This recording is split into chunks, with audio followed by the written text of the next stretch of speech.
శ్రీ సాయినాథాయ నమః. శ్రీ సాయి సచ్చరిత్రము 2వ అధ్యాయం.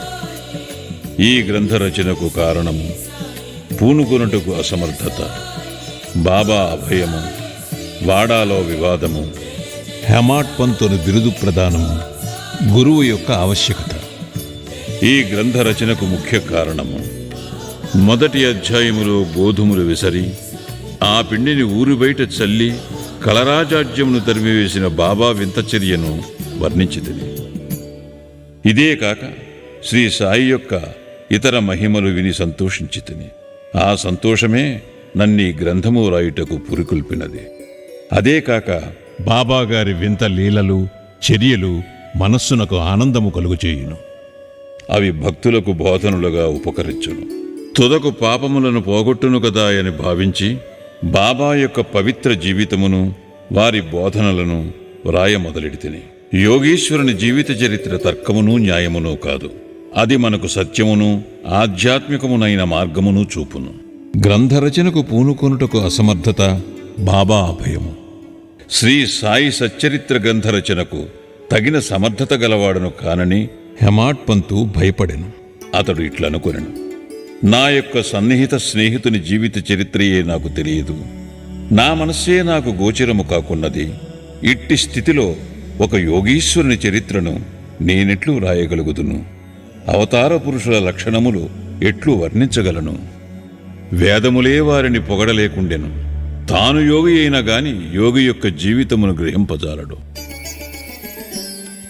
అట్టిచో వారి మహిమలను నేనెట్లు కీర్తించగలను?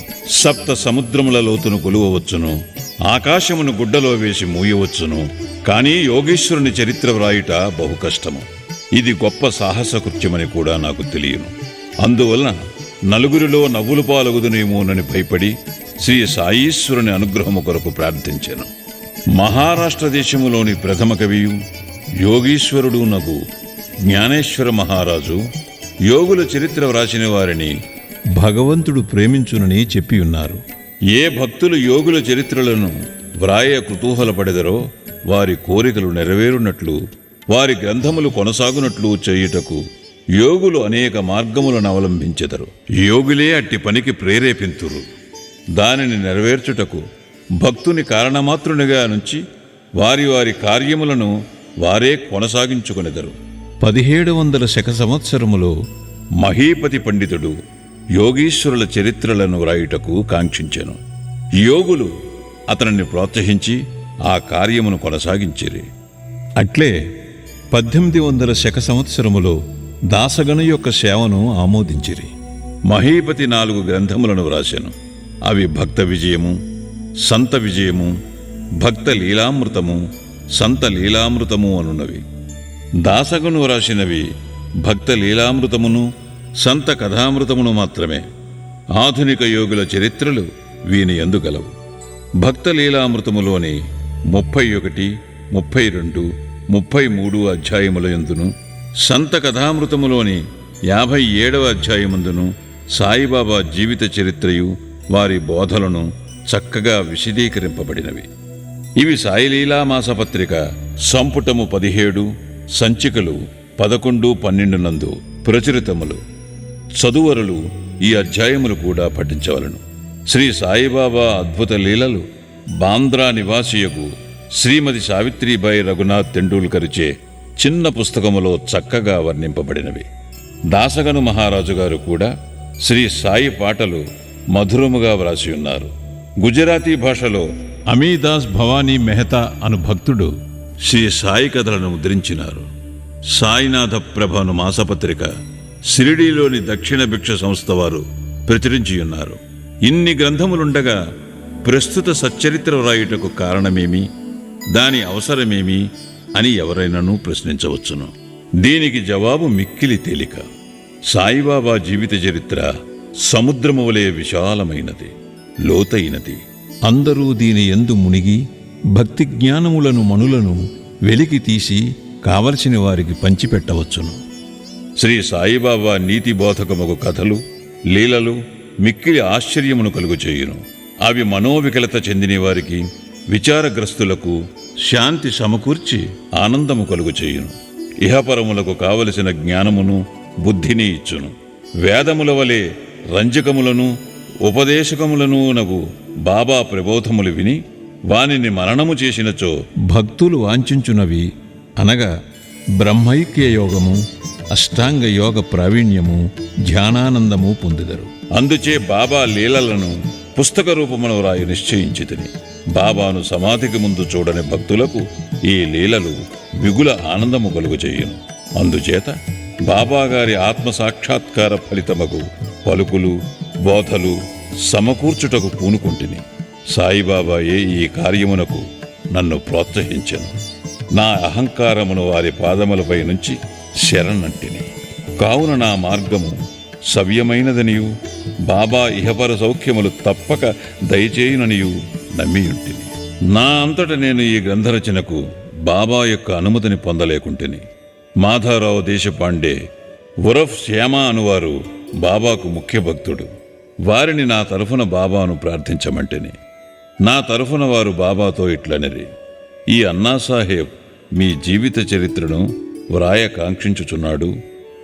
నేను భిక్షాటనముచే జీవించు ఫకీరును, నా జీవిత చరిత్ర వ్రాయనవసరము లేదని అనవద్దు.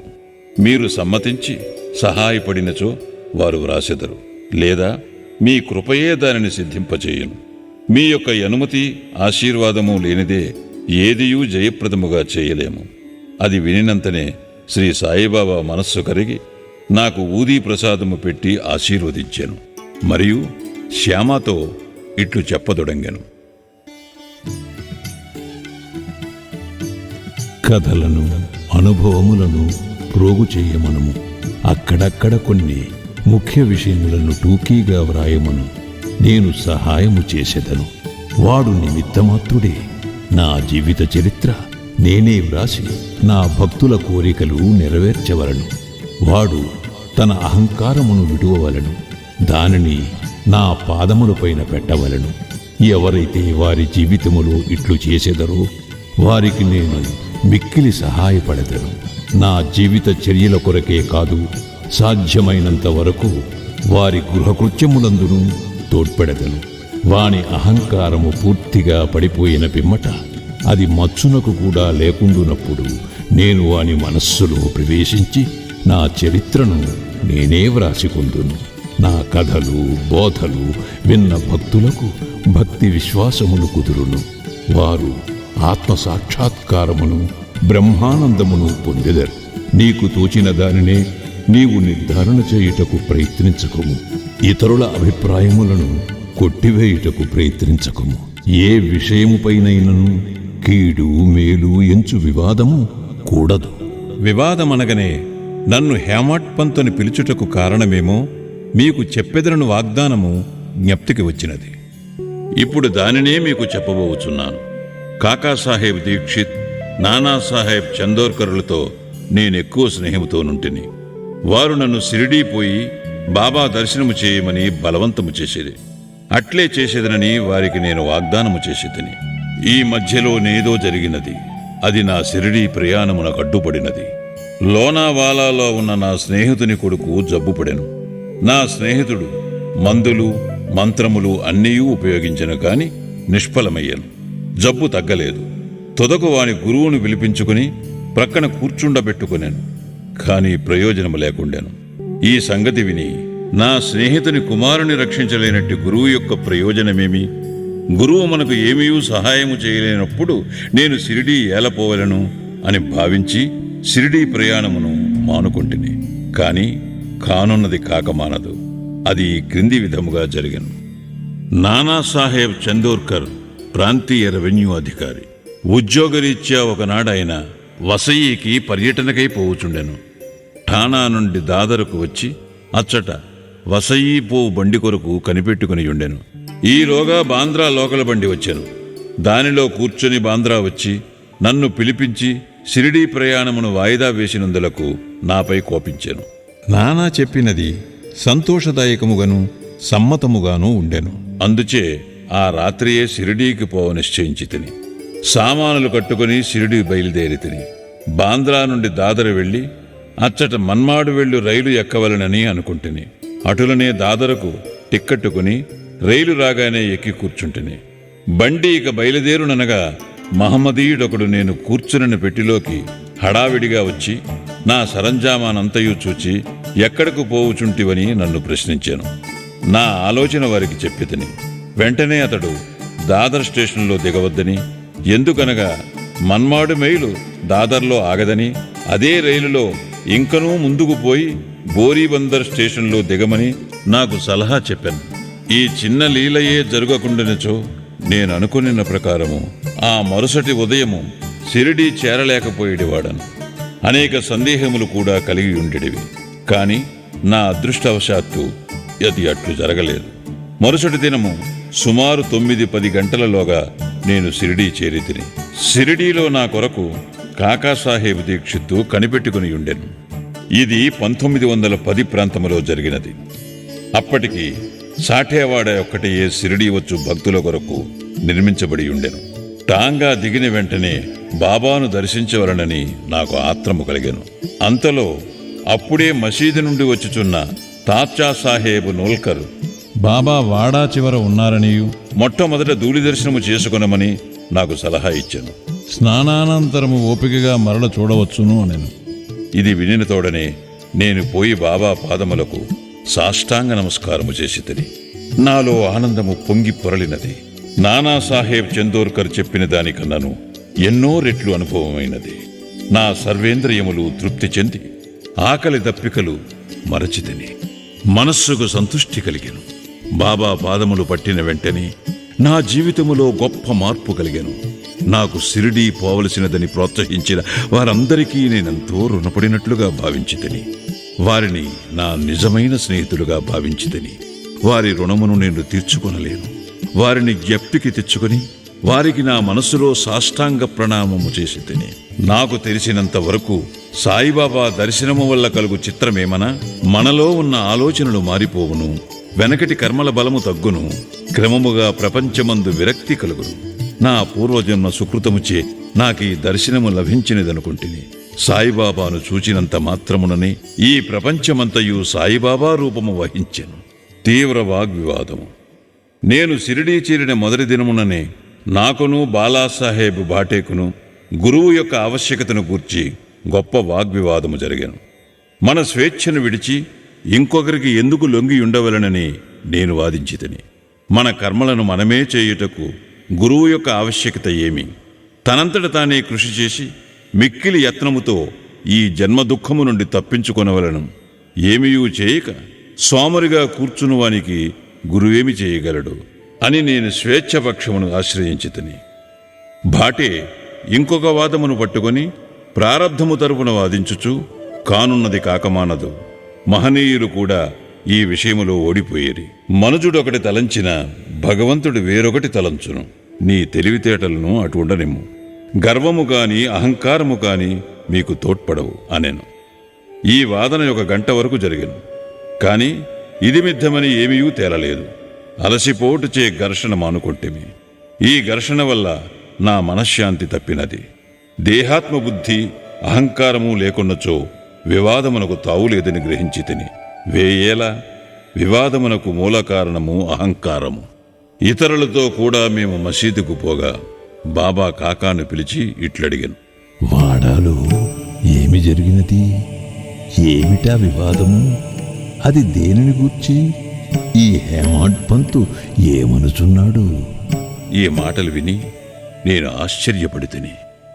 సాఠేవాడ మసీదునకు చాలా దూరముగానున్నది. మా వివాదము గూర్చి బాబాకెట్లు తెలిసెను. అతడు సర్వజ్ఞుడై ఉండవలను, లేనిచో మా వాదన నెట్లు గ్రహించును. బాబా మన అంతరాత్మపైన అధికారి అయి ఉండవచ్చును. హేమాడ్ పంతుని బిరుదునకు మూల కారణం సాయిబాబా నన్నెందులకు హేమాడ్ పంతుని పిలిచినని ఆలోచింపసాగితిని. ఇది హేమాద్రి పంతున నామమునకు రూపాంతరం. దేవగిరికి చెందిన యాదవ వంశరాజులకు హేమాద్రి పంతు ప్రధానామాత్యుడు. అతడు గొప్ప పండితుడు, మంచి స్వభావము కలవాడు. చతుర్వర్గ చింతామణి, రాజ ప్రశస్తియను గొప్ప గ్రంథములను రచించినవాడు. మోడీ భాషను, ఒక నూతన గణిత విధానమును కనిపెట్టినవాడు. ఇక నేన వానికి వ్యతిరేక బుద్ధి కలవాడను, మేధాశక్తి అంతగా లేనివాడను. మరి సాయిబాబా నాకెందుకు ఈ బిరుదును సంగిరో తెలియకుండెను. ఆలోచన చేయగా ఇది నా అహంకారమును చంపుటకొక అమ్మనియు నేనెప్పుడునూ అనుకోనమ్రతలు కలిగి ఉండవలనని బాబా కోరిక అయి ఉండవచ్చుననియు గ్రహించితిని. అంతకుముందు బాడాలో జరిగిన చర్చలో నే చూపిన తెలివితేటలను బాబా ఈ రీతిగా అభినందించి ఉండవచ్చునని అనుకొంటిని. భవిష్యత్ చరిత్రను బట్టి చూడగా బాబా పలుకులకు దాబోల్కరును హేమాడ్ పంతు అనుట గొప్ప ప్రాముఖ్యము కలదనియు భవిష్యత్తు తెలిసియే బాబా ఇట్లనేననియు భావించవచ్చును. ఏలయనగా హేమాడ్ పంతు శ్రీ సాయిబాబా సంస్థానమును చక్కని చాకచక్యముతో నడిపెను. సంస్థానము యొక్క లెక్కలను బాగుగా నుంచెను. అదేకాక భక్తి, జ్ఞానము, నిర్వ్యామోహము, ఆత్మ శరణాగతి, ఆత్మ సాక్షాత్కారము మొదలగు విషయములతో శ్రీ సాయి సచ్చరిత్రయను గొప్ప గ్రంథమును రచించెను. గురువు యొక్క ఆవశ్యకత ఈ విషయమే బాబా ఏమిననో హేమాడ్ పంతు వ్రాసి ఉండలేదు.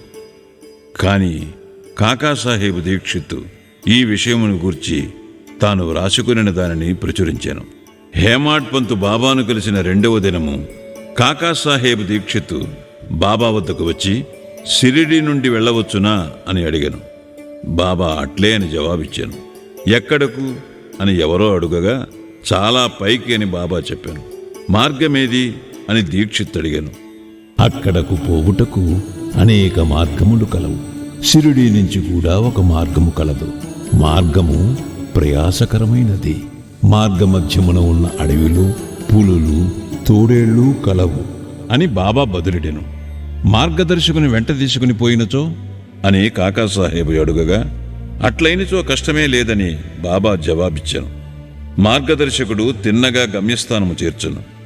మార్గమధ్యమున ఉన్న తోడేళ్లు, పులులు గోతుల నుండి తప్పించును. మార్గదర్శకుడే లేనిచో అడవి మృగములచే చంపబడవచ్చును, లేదా దారి తప్పి గుంటలలో పడిపోవచ్చును అనెను.